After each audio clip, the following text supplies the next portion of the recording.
రక్షకుడైనటువంటి యేసుక్రీస్తు ప్రభువారి నామంలో వేల్పూరి గ్రామ ప్రజలని మీ అందరికీ కూడా వందనాలు శుభాలు తెలియజేస్తున్నామండి. ప్రభు అయిన యేసుక్రీస్తు ప్రభువారు ఈ లోకంలో సంచరిస్తున్నటువంటి సమయంలో ప్రతి ఒక్కరికి కూడా మేలు చేస్తూ సంచరించేవారు అన్నమాట అండి. దేవుని వాక్యం ఏమని చెప్తుందంటే, మేలు చేయట నీకు చేతనైనప్పుడు దానికి పొందగోరిన వారికి నీవు చేయక మానకని చెప్పి దేవుని సెలవిస్తుంది అనమాట అండి. అయితే ఏంటా మేలు అంటే, ఇక్కడ ఉన్నటువంటి ప్రతి ఒక్కరు కూడా కీడు నుంచి తప్పించబడి మేలుకై ఆకర్షించబడి ఆ మేలును అనుభవించి ఆ మేలు మా దగ్గరే ఉంచుకోకుండా ప్రతి ఒక్కరికి కూడా ఎంతమంది అయితే పొందదగి ఉన్నారో వారందరికీ పంచాలనేటువంటి దేవునికి ఆజ్ఞను బట్టి లోబడిన వారుగా మీ ఎదుటి కనబడుతున్నారు. అయితే దానికి గల కారణం ఏంటంటే, ఈ లోకం నశించిపోతుందన్నమాట అండి.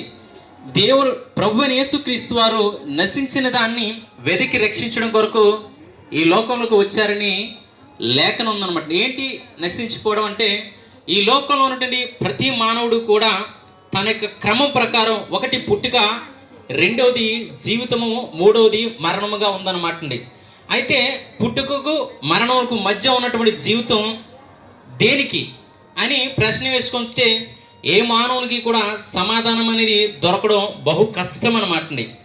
అదే ఆలోచనలో నేను కూడా ఒకప్పుడు ఉండేవాడిని. అయితే ప్రభు అయిన దేవుడు నన్ను ఆకర్షించినప్పుడు, నాకున్నటువంటి శ్రమల్లో నన్ను ఆదరించి ఆయన వద్దకు తీసుకున్నప్పుడు నేను అదే ప్రశ్న అక్కడ దానికి కలిగినటువంటి జవాబు నేను పొందుకున్నాను అనమాట అండి. ఎలాగంటే, ప్రతి ఒక్కరూ కూడా ఒక్కరు కూడా నశించిపోకుండా ఉండడం కోసం దేవుడు, ప్రభు అయినటువంటి దేవుడు మన కుమారునిగా యేసుక్రీస్తు ప్రభువాన్ని ఈ లోకంలోనికి తీసుకొని వచ్చారన్నమాట. ఎందుకంటే ప్రతి ఒక్కరు కూడా మొట్టమొదటిగా దేవుడిచ్చినటువంటి ఆజ్ఞను అతిక్రమించడం వల్ల ఈ లోకంలోకి పాపం వచ్చిందని అనేక చోట్ల మనం వింటున్నాం. ఆ పాపం వల్ల మరణం వస్తుందని ప్రతి ఒక్కరు వింటున్నాం.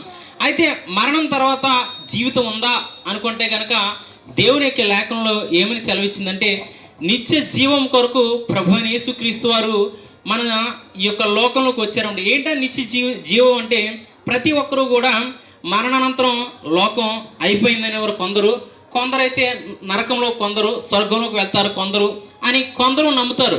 అయితే ప్రభు అయిన దేవుడు ఏమని సెలవిస్తున్నాడంటే, నా యందు నమ్మిక ఉంచినవాడు, విశ్వాసం ఉంచినవాడు నశించిపోకుండా నిత్య జీవానికి అంటే యుగ యుగాలు చేరేటువంటి లోకంలోనికి ఉండగలుగుతాడని ఆయన రూఢిగా చెప్తున్నాడు అనమాట.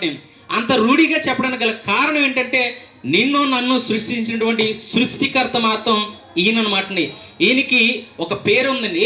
ఏంటి ఆ పేరంటే, ఆది సంభూతుడు, ఆదిలో ఉన్నవాడు అని అర్థం అన్నమాట అండి. నీవు తల్లి గర్భంలో రూపింపబడకముందే నిన్ను ఎరిగినవాడు అనమాట అండి.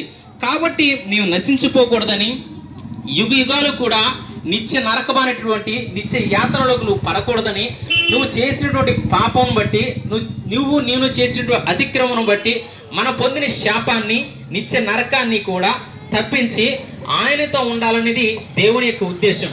సరే, ఆయనతో ఉండాలని మనం ఏం చేయాలంటే, ప్రభు అయిన యేసుక్రీస్తు వారు 2024 సంవత్సరాల క్రితం నీ కొరకు నా కొరకు ఈ లోకంలో నర శరీరుడిగా, కుమారునిగా ఈ లోకంలోకి వచ్చి నీ కొరకు నా కొరకు ప్రాణం పెట్టి తిరిగి లేచి అనేకులకు కనపరచబడ్డారండి. అయితే ఒక మాట ప్రతి ఒక్కరికి కూడా, ఎవరైతే యేసు ప్రభుని నమ్ముకున్నారో వారందరికీ ఒక ఆజ్ఞ ఇచ్చాడు అనమాట. ఏంటి ఆజ్ఞ అంటే, మీరు సర్వ సృష్టికి వెళ్ళి సర్వ భూమిలో ఉన్నటువంటి ప్రతి ఒక్క జనాంగానికి, భూమి దిగంతం వరకు అంటే ప్రతి ఒక్క చోటికి కూడా వెళ్ళి ఈ సువార్తను ప్రకటించమన్నారు. ఏంటి ఆ సువార్త అంటే, మీకు తెలియజేసినటువంటి ఈ వార్తే, ప్రభు అయిన యేసుక్రీస్తు నీ కొరకు నా కొరకు మరణించి, నీ పాపముల కొరకు నా పాపముల కొరకు శిలువలో బలి అయి తిరిగి లేచి తిరిగి వస్తానని ఆయన మాట ఇచ్చాడండి.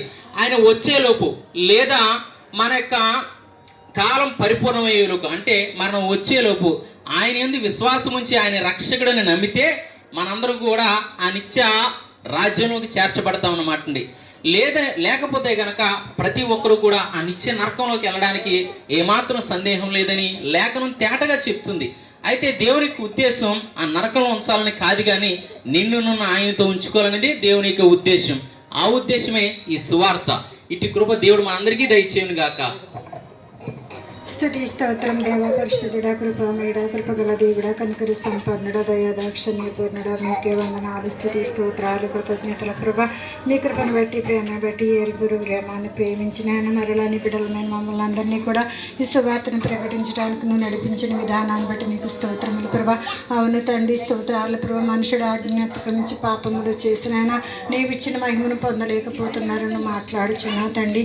నువ్వు మనుషులందరినీ ప్రేమించే దేవుడు, కరుణించే దేవుడు, రక్షించే దేవుడు కనుక నాయన సర్వ సృష్టికి సువార్తను ప్రకటించుడి. విని రక్షించబడినారు, విశ్వసించిన వాడు రక్షించబడతాడని, వెనుకొండడు వాడు శిక్షకు పాత్ర అవుతాడని చెప్తున్నా ప్రభా.